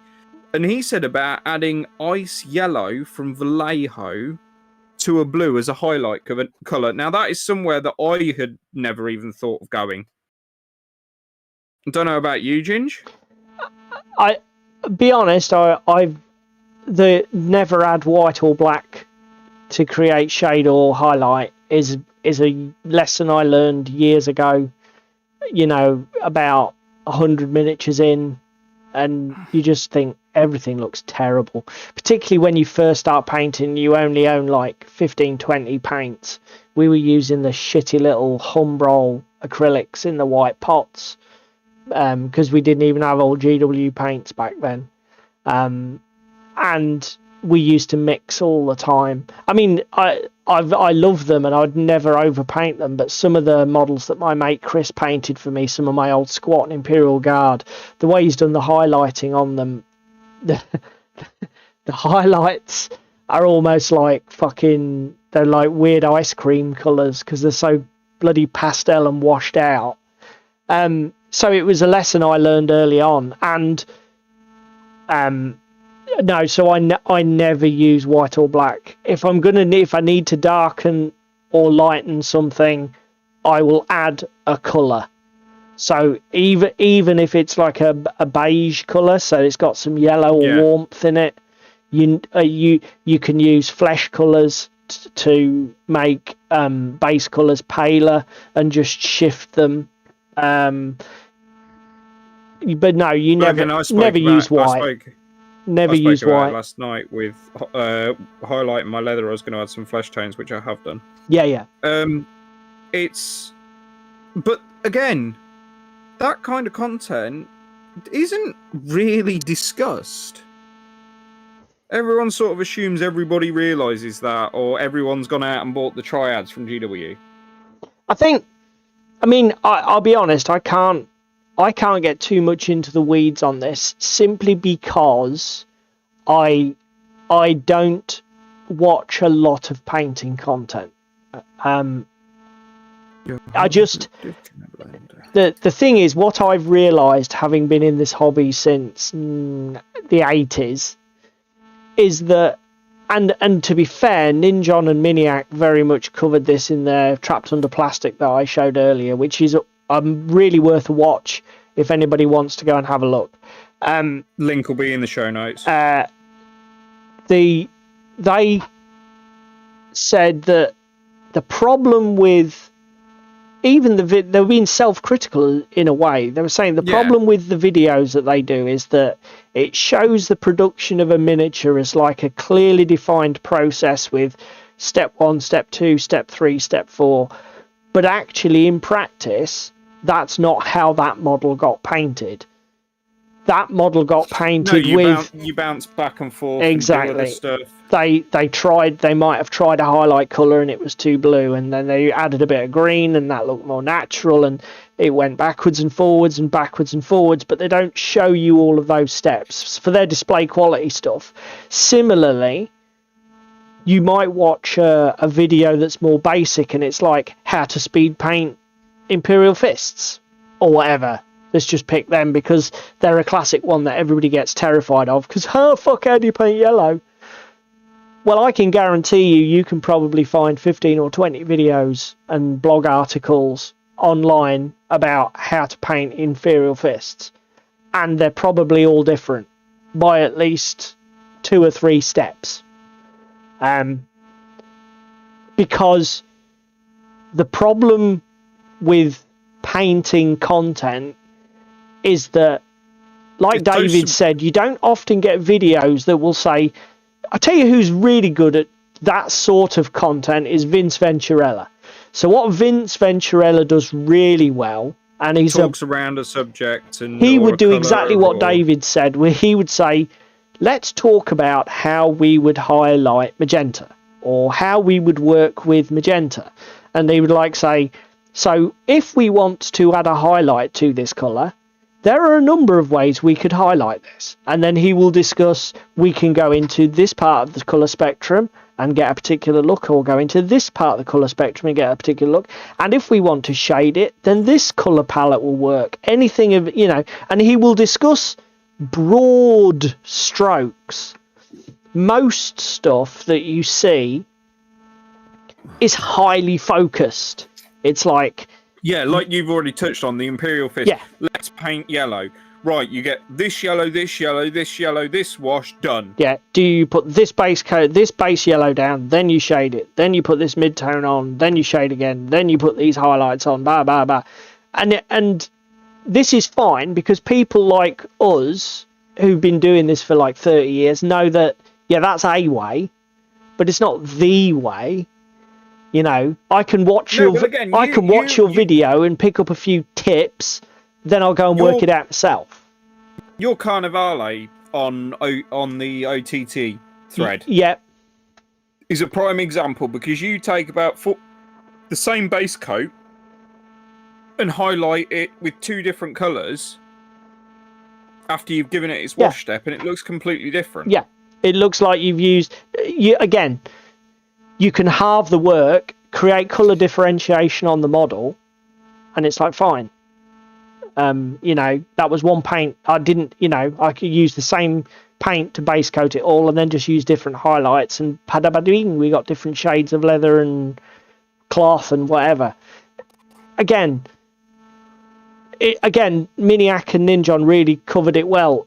This is the thing about you've got to do it. You've got to consume a piece of content, then go away and do the process, and then you start to understand more about what you've seen, and you realise that it isn't a prescriptive how-to, but it's more of a toolkit. And again, yeah, I'm moving my light. This is another con of this pro painter thing. This is another con of these top level painters that show you how that they put 50 layers of white on to create a beautiful transition. I tell you who else. Angel's ridiculous for it, of highlighting all the way up to white specular. I'll be honest, I don't find. I totally get what you're saying, Limburger. The thing with OTT is it's a closed community with a particular vibe, and I totally agree with you. Out in the wild internet, wouldn't last 5 minutes. I mean, Peachy's got a pretty thick skin. When he was chatting to, I can't remember the name of his guy, the big guy with the beard, who's an ex-soldier, who is one of the main guys on Painting Phase. I can't remember his name, and it's annoying, but he's a lovely guy. He was chatting to Peachy, and Peachy was laughing about the troll comments that get left on his short videos about, oh, you can't paint shit, blah blah blah, and he's like, yeah, whatever, fuck off. He was fucking employed, whereas you're sat at a keyboard ranting at him about it. Fucking keyboard warrior, piss off. But there's a lot of that out in the wild. Now, Peachy's got a thick skin, and he's like, yeah, fuck you. But it's exactly what Limburger says. You can just... I'll be honest, I don't post painting pics very often, because I don't... It's going to sound really fucking arrogant, I guess, but I don't need that feedback. Because this is the other thing, right? I think people... You're painting for you. Exactly. You're painting for you. You shouldn't need... Because this is the other thing that I think arises out of this. Watching everybody paint everything, watching a fucking video on painting, watching endless videos on painting things. When I paint things, I critically assess it with my eyes. If I don't like the way it looks, I undo it or change it. You know? Or if it's a project you're working on, you'll roll with it. Yeah, and I'll be, you know, and I wonder if people develop the skill of actually looking at what they're doing, and, you know, because if you're following the formula, you know, do they get to the end of it and it's like, well, no, something's gone horribly wrong, mate, because it doesn't look very good. Do you know what I mean? Sure. I think here is, don't be a sheep. And I'm not saying that in a nastily way. It's more... Yeah, I do, Limburger, yeah. Cut your own path, do your own thing, get your own style. Yeah. Get your own style, get your own feedback. If you've got a certain recipe for painting green and you're over the moon with it, roll with it. Yeah. You can have as many people and dickheads on the internet telling you, no, that's not how you paint such and such in green. Yeah, well, that's how I'm painting it, so fuck off and leave me to it. I mean, a couple of guys have mentioned Bob Ross, Dan and Limburger. I know that he's a bit of a meme. He was an artist, wasn't he? Yeah. I don't know anything about the guy, but I'm guessing from the way you're saying it, he's one of these people who's a bit like what we're talking about, where it's somebody who's like, just paint and enjoy painting. So from what I know of Bob Ross, it's basically painting canvases and everything else, and he just slaps paint on and he rolls with his mistakes, he rolls with his punches. If something goes wrong, he'll paint over it, or just go, oh no, fuck it, we're leaving it, and that's going to be part of it. It's part of the process. Okay. And he's really chill, and as they've already said, happy little trees. Okay, cool. Yeah.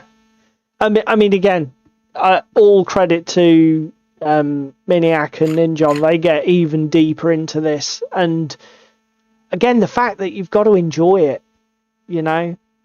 Painting should never feel like a chore. It's a fucking hugely time-consuming process. And if it is a chore, treat it like a chore, where the emphasis becomes on getting the job done as quickly as possible to a standard that's acceptable. Because again, this is the other thing.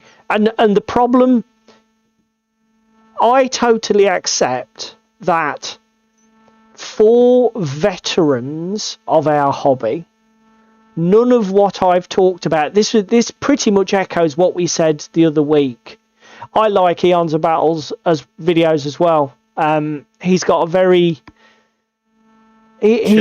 down to earth attitude towards his painting. Again, I think he pushes the quality probably more than some. But yeah, he's got a good attitude. I'll give him that.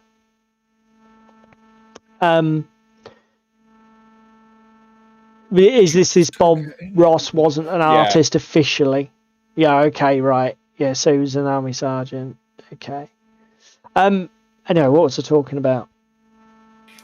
Don't know, mate. Oh, so like, how'd you know? It was this business about if it's a chore, emphasise that get it done fast, get it done to an acceptable standard. Because this is the other thing, is like, veterans know their own mind. Limburger and Dan and me, we've been doing this for years. If we've got a particular bee in our bonnet about getting a project done, we know what we're aiming for. We know what our agenda is. We know what our priorities are. Bada bada boom. Veterans, none of this is a problem. What I would question is, what's the impact on new people? Because we were talking about how do we get new people into the hobby, and we were focusing in that discussion very much on games and playing games. But actually, as we've been, that's not the only part of this hobby. As we've been sitting here talking about this, David, I wonder if we missed something the other week, and actually, how much of this is a barrier? You know, people think, oh, I might pick up some of them GW models and paint them. And then, like Limburger says, they go to some sort of Reddit and they watch people getting fucking roasted, or they go to Facebook and watch somebody getting, you know, a load of really helpful comments on their pictures and think, oh, fuck this. Yeah. I mean, it depends how you come in at that new to the hobby scenario. Because again, we've already sort of touched on it with Trev. Trev plays games. He plays them for the fun of them. He doesn't care if he's playing with grey fucking miniatures. Do you see my point? Oh, yeah. For me, I don't care if I play with grey miniatures, because at the end of the day, if they're grey, it's like, fuck it. I'm getting around to painting them at some point. But again, this is what I meant about the experience. So let's take our Assassin's Creed board games, right? We've both bought the board game. I know you backed the Kickstarter, so you've got loads of extra shit. But basically, for argument's sake, we both crack open the Assassin's Creed board game starter box with its 160 minis or whatever the fuck's in it. Okay? A fucking ridiculous amount of minis. Let's just leave it at that. Let's not put a number on it. That makes me feel bad. Immediately, from that point onwards, our paths would deviate dramatically, wouldn't they? Because my attitude to the project is, I want this shit painted before I put it on the table to play with it. How am I going to get 160 miniatures painted as quickly as humanly possible? And they look acceptable. I'm quite happy to play with these grey PVC minis and paint them one at a time for the next 20 years until it's painted to a standard I'm happy with. Yes. To be fair, I will probably cut corners on both my League of Infamy Kickstarter and my Assassin's Creed Kickstarter. to get them done because they're a board game. They're not overly detailed. Let's just cut some corners on it. They don't deserve the extra time that like these Carnevale minis do, for example. You're moving. Your position is sort of changing with experience and time. Yeah. If again, right. So look at Dungeon Saga being a prime example for us, sort of 4 or 5 years ago. You were painting it to get it done. I was painting it to a decent level. I've still got fucking unpainted Dungeon Saga minis from the scenario that we ran, that Abyssal one. Yep. But because I've started it, I've got to finish it. I can't cut corners on it like I can on others. I've started experiment with cutting corners. The most refreshing thing for me recently was at the beginning of last year, Mantic had an offer on post-COVID for starter sets for clubs. So Armada, Dead Zone, Kings of War, and Overdrive for 150 quid or whatever it was. It was a good fucking deal of all the starter sets. Armada, I've probably spent slightly too long on. But the main reason being, Ginge bought me a set for Christmas last year. Nobody else at clubs plays it. I want people to fucking look at it and go, oh, what's this? Yeah, okay. Overdrive, on the other hand, which was 6 minis, I knocked them out in a single weekend. The fastest I've ever completed a project. And are you happy with the way they look? They're all right. They're fine. They're club minis. Yeah. And again, this is the thing. I'm cutting corners on the club minis that I wouldn't even consider cutting on my own army. Right. Because before we address Dan's comment, which I think is really interesting, I wanted to ask you, obviously we've discussed that we've got very different approaches to painting and we've got very different standards, self-imposed standards. Yeah. Where is the drive? Is the driver from you? Because is it just that as long as the finished article looks okay, you're happy, or do you feel that you've got to go through all of the steps of the process, or are you? So what is it that you're fixated on? The end look or the process that must be followed? The end look. Okay. So we could see a scenario where you developed a different skill set around contrast paint, speed paints, dry brushing, where you can actually start to produce a quality of product that you're happy with in a half the time. Yeah, probably not including dry brushing, just because it can go a little chalky. It can be a bit of a but again, you're prejudging it because of your experience. No. I'm not prejudging it with experience. Dry brushing for me is a tool to use on miniatures that have got the texture and stuff there to warrant using it. So I did. You remember them when I came up to Scotland just before lockdown. Yeah. And I did them lizards in the kitchen. There's 3 shades of grey on there. They're all fucking dry brushed.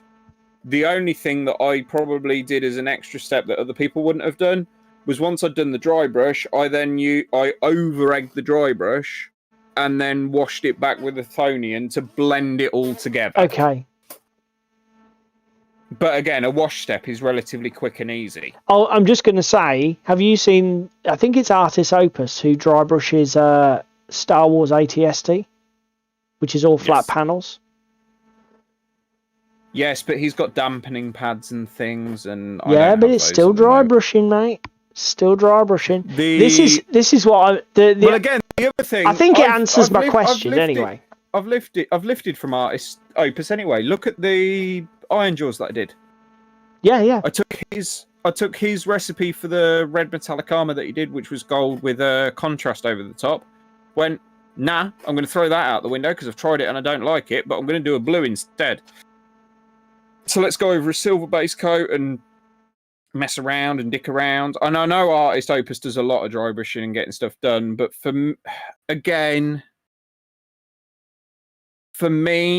and again, like these Carnevale minis, they wouldn't take dry brushing.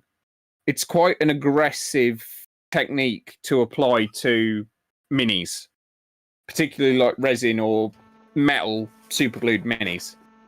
Like I say, I went nearly, I don't know, 10 years and probably didn't dry brush anything because I thought it was a technique I was done with. And I've used it several times in the last month or two.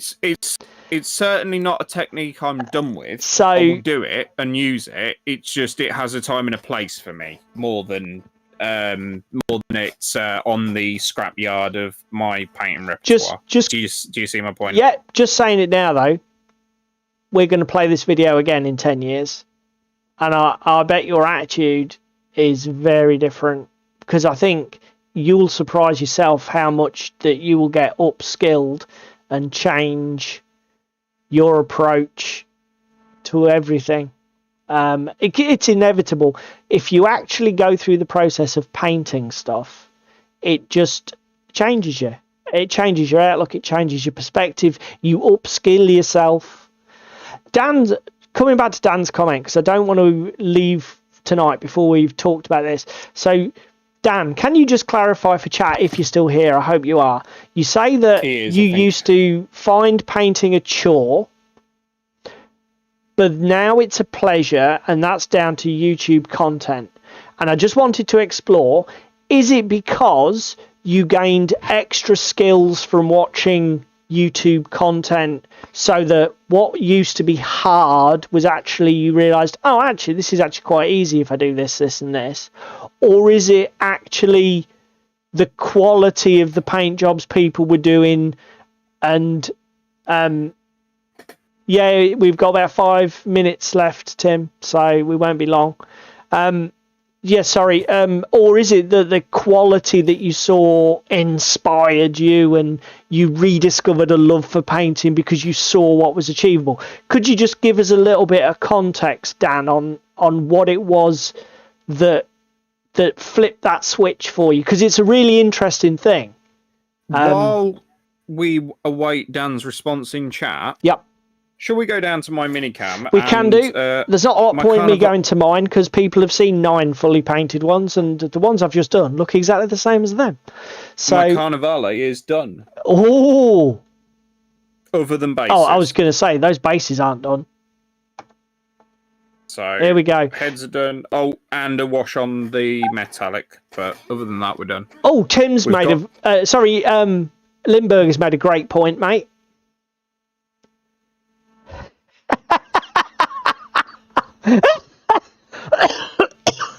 Oh dear. So, yeah, we've gone in. We've got all the leathers done. Excellent. We've gone with the gunship green trousers. Oh, put that back up. Put that back up. Oh yes. Just give it a three. Can you rotate it a bit more, mate? Let's just look at the back of that coat. Yeah, nice. It's difficult. It's a little bit overlit where you are, so it's difficult to see the highlights. We'll have to get a nice picture on that. Is that better? It's a bit better, yes. You can actually see what you've done. Oh, that's very neat. That's very crisp. Go on, then. And then I've just got to wash the metallics on this weapon. Yeah, I was going to say that copper's. Is it copper? It's a bit. Bing! Copper, bronze, and steel. Okay, so what you're going to do? Just cover it with a killing wash and call it done. Yeah. He's fucking amazing. He's a fantastic model. Do you know what? We should get pictures up of this, because I tell you what I like about that guy particularly, and also I guess the guy in the coat. You've used such a limited colour palette. I mean, basically he's got like browns, beiges, and his flesh tones, but the miniature looks fucking great. It's like even the guys in the straight jacket. I mean, the miniatures are so well defined, even with hardly any colours on them. It just goes to show that you don't have to. Painting a miniature really well in 2 or 3 colours, you know, it's not difficult. And again, I think this has been the overarching theme for this warband. I mean, the only one who's a riot of colour is your gunman, isn't he? There's a lot going on there. Because he's got his weapon, though. That's why. It's all going to get killed back. But you compare these to the patricians. It's interesting because it was a completely opposite. I mean, the colours on that, I remember you painting the woman in the dress. I mean, there was fucking everything. You got every colour in the kitchen sink on there. There's the dress, the bows, the bloody apron thing at the front. Yeah. The porcelain mask, everything. Yeah. And yet, they're... Really good contrast. It's night and day different, and it's been nice to paint something completely... not poppy, not bright colours. Don't know randomly why your faction. phone's just shrunk your display size and we've just got a massive yellow border, but that's fine. Ooh! Ooh! What are you doing? Did you realise you can video on... He's zooming Zoom on on Video Ninja. Very good. Oh, there you go. You've popped back out. I think probably what it was doing was when you went into Zoom, it was doing some sort of image crop. Yeah. Right, mate. Call that it?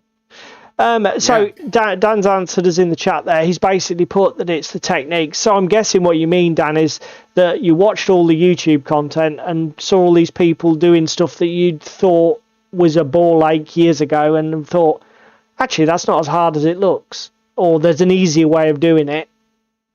Let's just crack on. Which is good. And again, I suppose it just goes to show you it's not all bad news. That the content, the media content definitely has value. And I suppose, there's value in all of it. I just wish that the balance was a little bit more even. I mean, you can show me how to use enamel washes without giving me a finished product that looks like you're pitching for Golden Demon or Crystal Brush. Can't you? Yeah. And I just wish we'd got a little bit more of the real world and a little bit less of the bloody pro painter fantasy. Tell me what you think in the comments below. Sorry for the audio issues for those who've had us. Thanks for everybody who came tonight and joined us for the live stream. Thank you to everybody in chat. You've been awesome. If you can only do one thing, please like the video. It helps greatly with sharing on YouTube and getting the stream out to a bigger audience. And if you've got time, feel free to explore our ever-expanding catalogue of old live streams. We've covered a whole range of topics in the past. Everything from, game design and, how other... pick a game. Hobby projects and all sorts of things. So I'm sure you'll find stuff that's interesting. That'll interest you in some way. And then that's it, mate. I think we better call it. I think that is time. Thanks all for coming. And we'll be here next week at 8. Yes. As per the usual. Usual place, usual time. See you next week, guys.